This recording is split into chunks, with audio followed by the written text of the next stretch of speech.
In July of 2016, His Eminence Dimitrios, the Metropolitan of the genuine Greek Orthodox Church of America, celebrated the centennial feast day of the Church of Saints Peter and Paul in Mount Union, Pennsylvania. Among all the parishes of the Church of the genuine Orthodox Christians in America, Saints Peter and Paul is the oldest formed parish and is the earliest built church edifice. It was constructed and consecrated in 1916 by His Eminence, the Most Reverend Archbishop Evdokim of North America of the Russian Orthodox Church. Nicholas II, the martyred last Tsar of Russia, helped fund the construction of this parish. In fact, Saints Peter and Paul is the last church ever constructed in America using funds donated by a Tsar of Russia. But the sweat produced from the toil that went into making every brick, and the laying of every one of those bricks upon bricks, and the banging in of every nail into every single beam, all of which still stand today, emanated from the pores of the faithful people of Mount Union. Who were these faithful people? Mount Union lies in the heart of the Pennsylvania section of the Appalachian Mountain Range. It has a population of about 2,500 that is down from its peak of 7,000 during its industrial height of the 1930s. At one time, Mount Union was the world's leader in refractory brick manufacturing. Many of the faithful who built Saints Peter and Paul worked 12 hours a day at the brick factories, and then during their free time, with their already weary hands, they built their church with those same bricks. They were mostly immigrants from places like Russia, the Ukraine, Serbia, Greece, and various parts of the Carpathian Mountains and the Austro-Hungarian Empire. What they all had in common was their desire to maintain their Orthodox Christian faith and culture in this new world. There was no sacrifice that they were not willing to make in order to achieve this goal.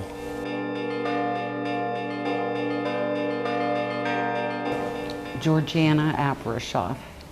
And did you grow up in this church? No, I didn't. I have a Greek grandfather and a German grandmother. And my mother and her siblings were all baptized Lutheran to please the German grandmother. However, as I grew up, every time something happened in that family, be it good or bad, one of us had to run back here and get a priest to come to the house, which they did. And I also have a very vivid memory of my grandfather. Every meal he ate, he would stand and face east and cross himself and pray. And I was with him every day of my life until I was 14. And I'm named for him as well. And he planted a seed, for sure. And I remember even they would come and bless the house once a year. You know, just a whole lot of things was towards the Greek in that family. This is the first time this church has ever been affiliated with a Greek diocese. It's been always Russian. Oral history has it that that Bishop Tikhon consecrated the church. The chandelier upstairs, the candelabra, those were donated by Tsar Nicholas. The church was predominantly Russian, founded by Russians. And there were, I'd say like in the early to mid-20s, there were quite a few Macedonian people here. Slavs. Slavs, yes, Slavs. They were working class. They were working class. At one time, Mount Union had 3 huge silica brickyards here. And we were the world's largest manufacturer of silica brick, which is why we had so many immigrant families here and black families from down south. It was once a thriving community. The Abrashoffs were a Macedonian family from Prilep, Macedonia, then Yugoslavia.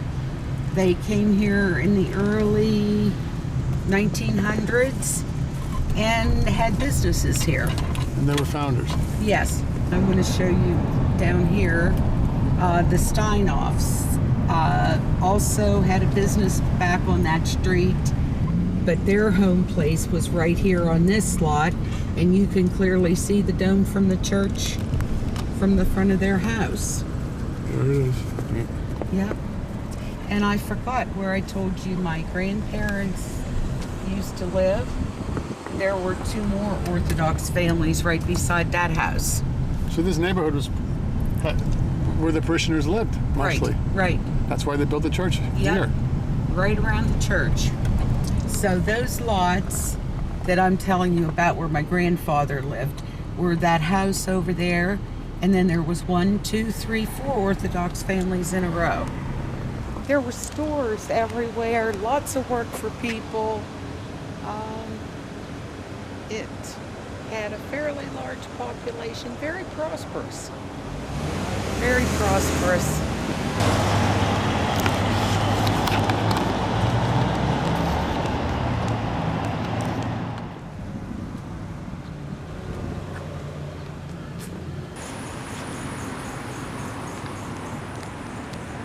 Hi, I'm standing in front of PEDUZZI'S confectionery store, which is a landmark for Mount Union, Pennsylvania.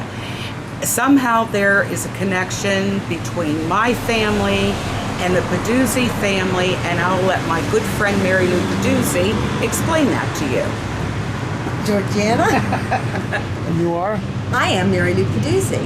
Georgianna and I went to school together, and we used to talk about history of our families, and I told her one day there was some Greek man that lived in our basement.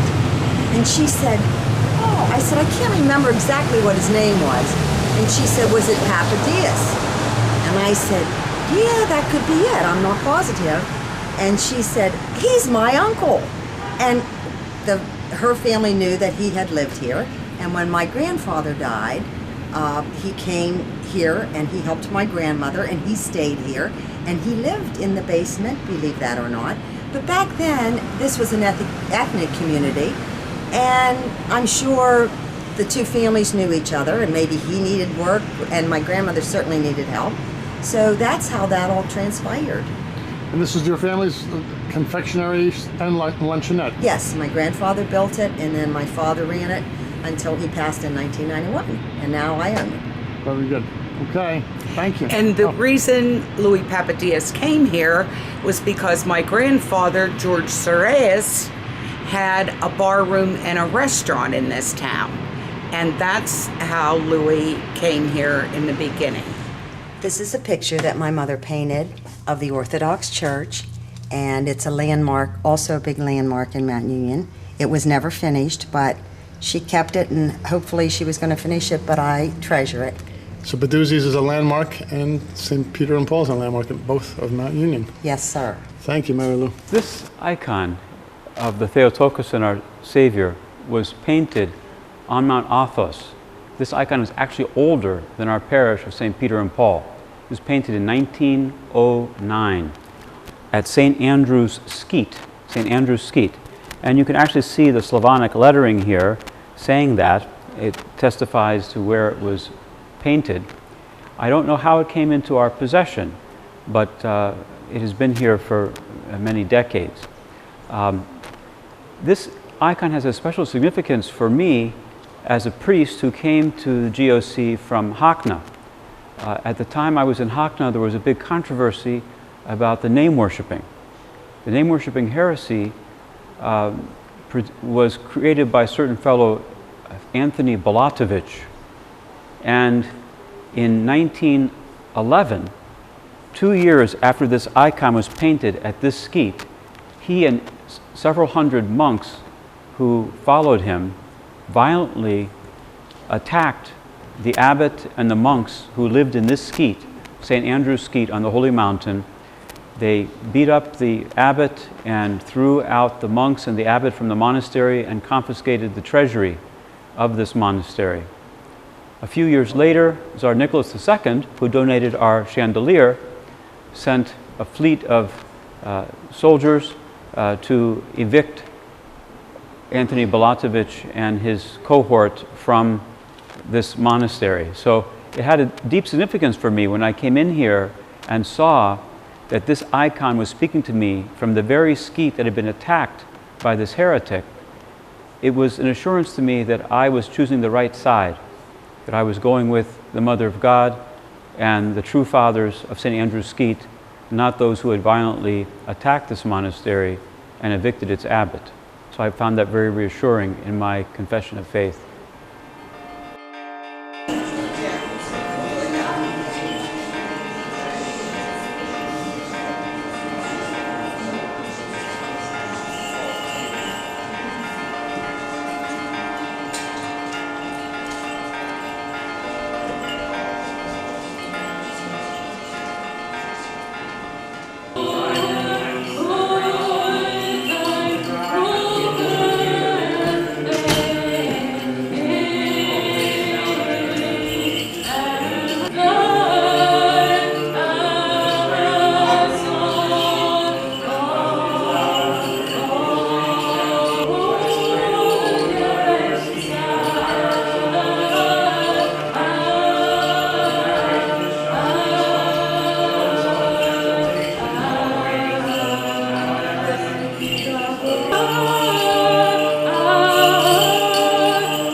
The Patriarchate of Moscow, this was probably mid to late 60s, sent a priest here that basically destroyed this parish.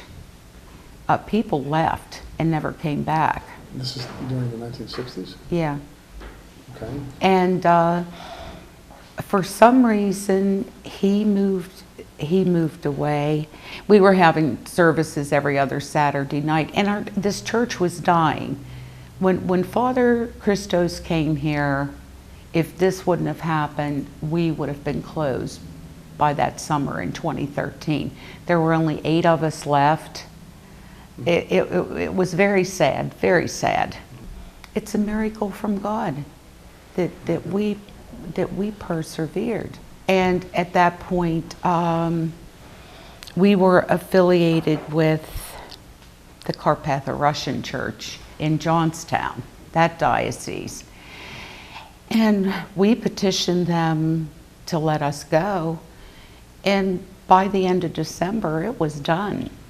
In December of 2012, Susie and Donald Dimoff, who are parishioners here, Father Chris is also an ophthalmologist.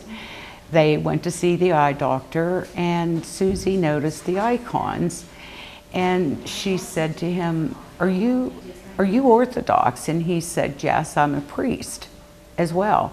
I'm Susan Dimoff.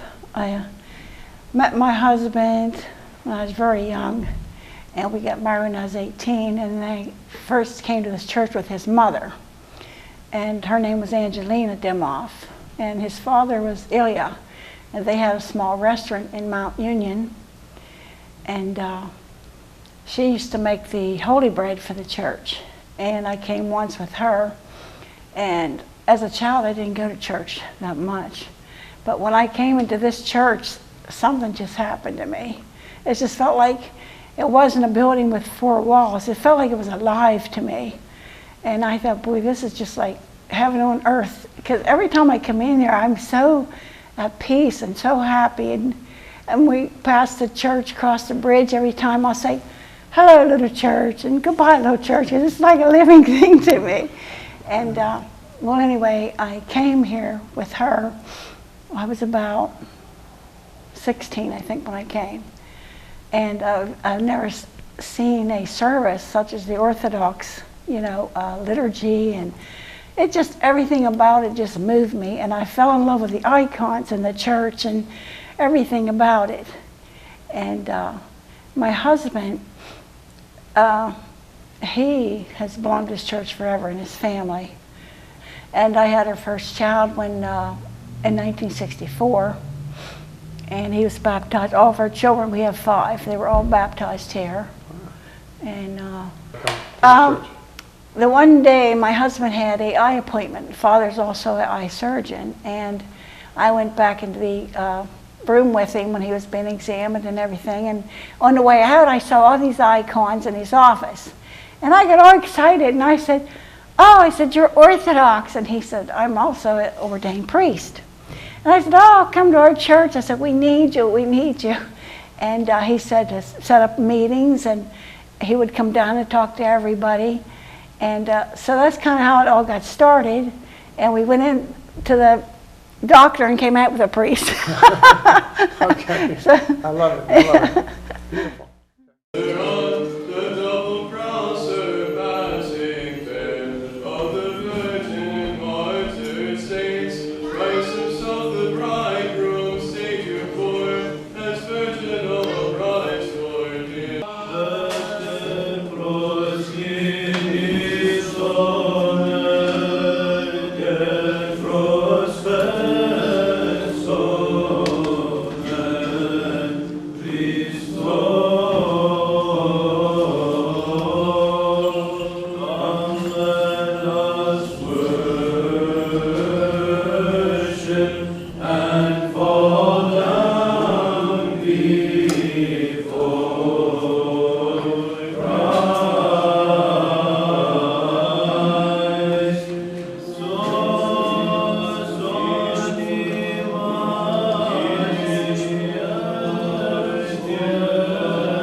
This Jacob's ladder. It was found up in the bell tower when the renovations were being done in the church, and someone made a decision to throw it away, and so it was out with a lot of other discarded items to be picked up during the night by the local trash haulers. So I got home from the church here about 11 o'clock at night and thought about this lovely ladder and what it represented in the church's history, the humble men and women who, made a go of it, probably during rough times. And I decided it was really something, an artifact that maybe we would want to keep. So I got out of bed and drove back to the church, and I must say in the dark of the night it didn't look so good, and I questioned my decision. But I pulled it away from the other garbage that was to be picked up and talked with Father about it and explained my sentiment. And he so graciously thought that we could keep it, and he calls it Jacob's ladder, which I think is very sweet. Okay, beautiful, thank you. Thank you. This used to be the office for Harpus and Walker refractories. And this was a huge brickyard at one time.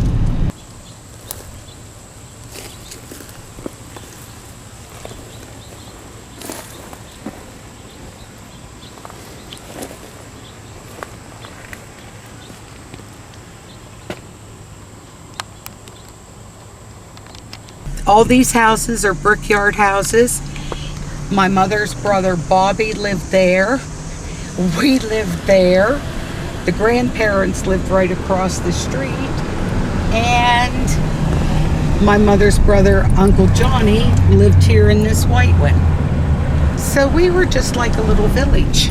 You know, we were with each other every day. Little Orthodox village. Yep. Wow, look at the train. It's the train that would take the brick to different parts of America. Right.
There's many people, of course, in the past 100 years that we could thank, especially our founders, who we really don't know personally, but they live in our memory, and I commemorate them every Sunday in the proscomidi. I commemorate all our founders and all the benefactors we've had over these past 100 years.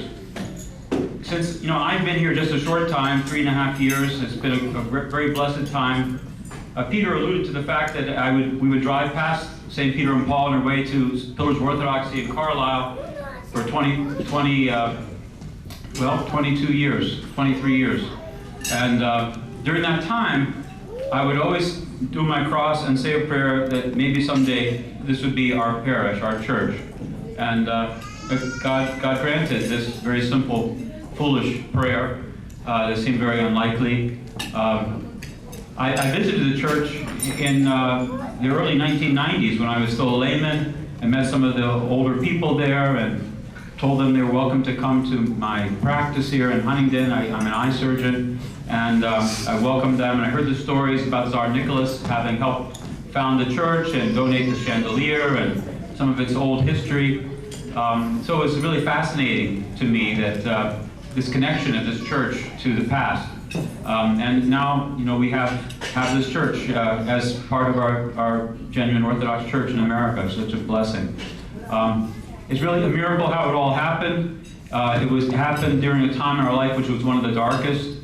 We had been coming to Carlisle from Ohio and then from Huntingdon since 1987 until 2012.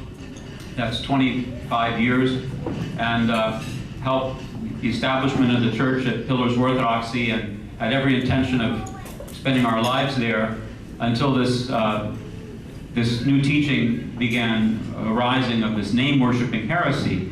And I had always thought that Father Rodian and I would always stick together, and he told me that, well, the name is an icon, and the honor given to the name goes to the one being named. And that was what I understood and believed. And when this new teaching came about, I couldn't accept it, and I decided I couldn't serve anymore as a priest, and I just stayed at home, and I didn't know what to do.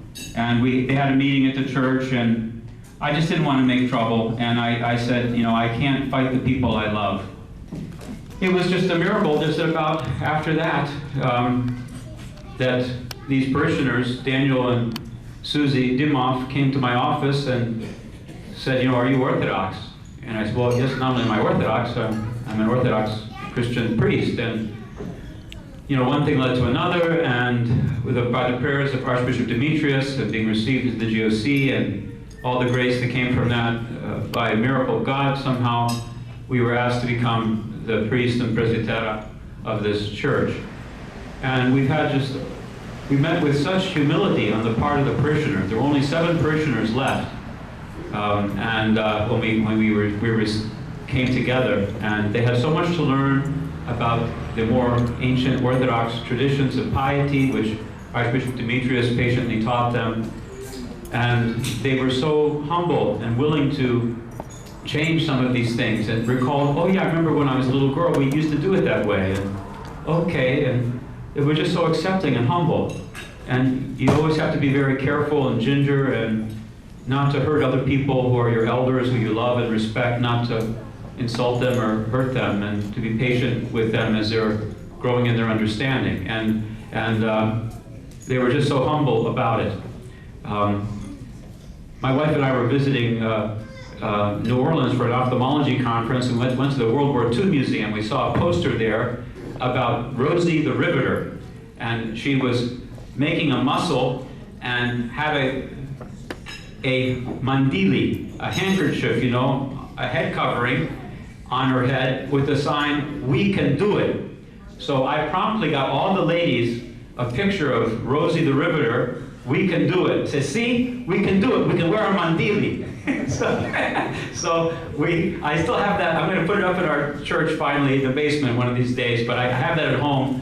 We can do it. Wear the mandili. I don't think that was what they were referring to, but it really was very applicable. But the ladies have just been so humble in their willingness to bend their neck to all these ancient Orthodox traditions, and I think it really shows such a good spirit and virtue. And I think that's why the churches flourish, because of that humility that they all have. And may God continue to bless them. I hope the history and story of this little church along the river in the mountains is an inspiration for others who struggle and despair and get weary. If you fight the good fight and stay the course, God will reward you.